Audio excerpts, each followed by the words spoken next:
Encore une marche de soutien au FARDC dans la ville de Matadi, c'est jeudi 9 juin 2022. Cette fois-ci, elle est organisée par des partis politiques membres de l'Union sacrée. Ces organisations politiques ont mobilisé leurs militants pour exprimer leur compassion à l'égard des Congolais qui meurent à l'est de la République par la guerre injuste imposée par les groupes terroristes des M23 soutenus par le Rwanda. Le parti politique membre de l'Union sacrée du Congo central invite les militaires du FARDC de lutter pour mettre hors état de nuire les ennemis du peuple congolais. Signalons que cette marche est partie de la place Les Copains pour chuter au gouvernorat de province où le coordonnateur de cette plateforme politique a lu un mémo devant le gouverneur Aïe Justin Luemba Makosso. Un participant dans cette marche s'est dit satisfait de l'organisation et de la mobilisation de tous les partis politiques de l'Union sacrée.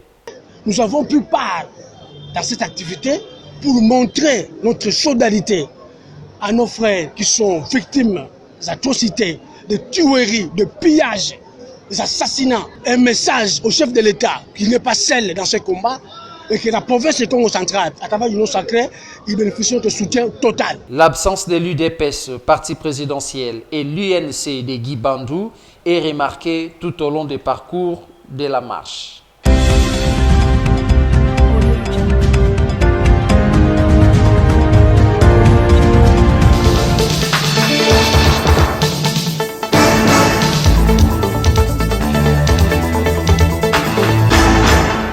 Dans le cadre des offensives menées par les forces armées de la République démocratique du Congo, les FARDC et les groupes armés Codeco ont commencé à déposer leurs armes, explique un au cadre des FARDC VT. Ils ont pris la fuite vers le parc national de Virunga, et probablement vers le Rwanda et d'autres vers l'Ouganda. Nous sommes en train de faire le ratissage à l'intérieur des limites nationales pour voir s'ils ne se cachent pas encore dans les forêts. Mais ce que nous savons est qu'ils ont pris la direction des pays voisins. La population de Rutshuru, nous l'avions déjà annoncé que nous étions prêts, nous étions en train de compatir avec elle durant toute une année qu'ils ont enduré avec la rébellion du M23, avec toutes ces exactions. Et maintenant, elle est libérée, c'est un soulagement et c'est une victoire pour tous les Congolais.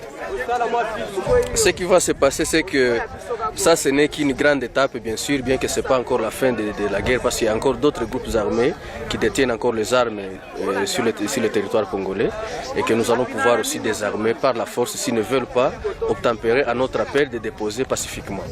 Et donc, après le M23, qui était le groupe le plus vulnérable, il était le groupe le plus dangereux plutôt, qui avait instauré une administration parallèle, qui avait aussi plusieurs armes, plusieurs munitions avec un soutien extérieur. Vous venez de voir avec moi les stocks d'armement qu'on a récupérés, que ce soit à Rumangabo, que ce soit à Mbuzi, que ce soit ici à Chanzo et à Runyoni.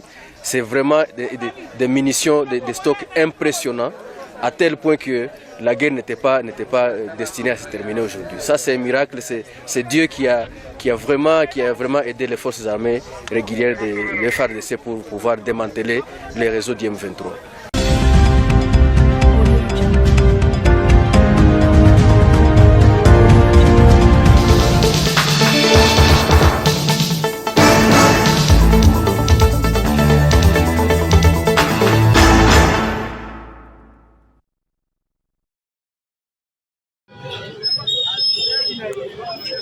Depuis son arrivée à la tête de la mairie de Matadi, M. Patin Zouzoua Makengedi ne cesse de s'investir pour le développement de sa ville, pour permettre une circulation sous inquiétude du côté des usagers de la route. De la nouvelle avenue Anzanza, en passant par le rond-point Bouima, sans oublier l'avenue Mamayemo derrière le stade Lumumba et le Mokassou dans la commune de Mvuzi. Toutes ces réalisations prouvent à suffisance que Patin Zouzoua Makengedi cherche à matérialiser la vision du chef de l'État dans la ville portière, comme l'a témoigné Jean-Claude Mvouemba, président de l'Assemblée provinciale du Congo central, lors de sa récente visite des chantiers réalisés par les maires de Matadi. Nous sommes agréablement surpris parce que des fois, quand nous suivons à la télévision ou dans les réseaux sociaux les œuvres de M. le maire, on ne s'est pas rendu compte à quel point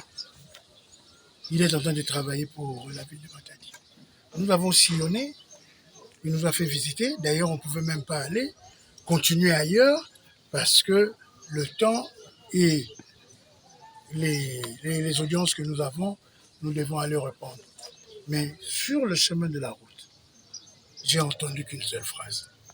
Depuis que Matadi a un maire, c'est pour la première fois que le maire de Matadi, Maître Pati Djouzi, est en train de faire l'unanimité de Matadiens. Ça, il faudrait que la population du Congo central sache et vienne même voir ce qu'est en train de réaliser le maire de Matadi. Parce que l'encouragement d'aujourd'hui vaut pour plusieurs années, et même y compris d'autres qui commencent à fournir leurs efforts, nous viendrons le voir. Nous avons vu des choses, il y a même eu des témoignages de gens qui ont grandi 45 ans, comme l'honorable Ruffin qui sont de 52 ans, ils n'ont jamais vu ce qu'ils ont vu en Nzanza, là où nous venons. Donc je crois que, monsieur le maire, je ne peux pas m'arrêter là en vous félicitant. Je vous dis tout simplement, il reste encore beaucoup à faire.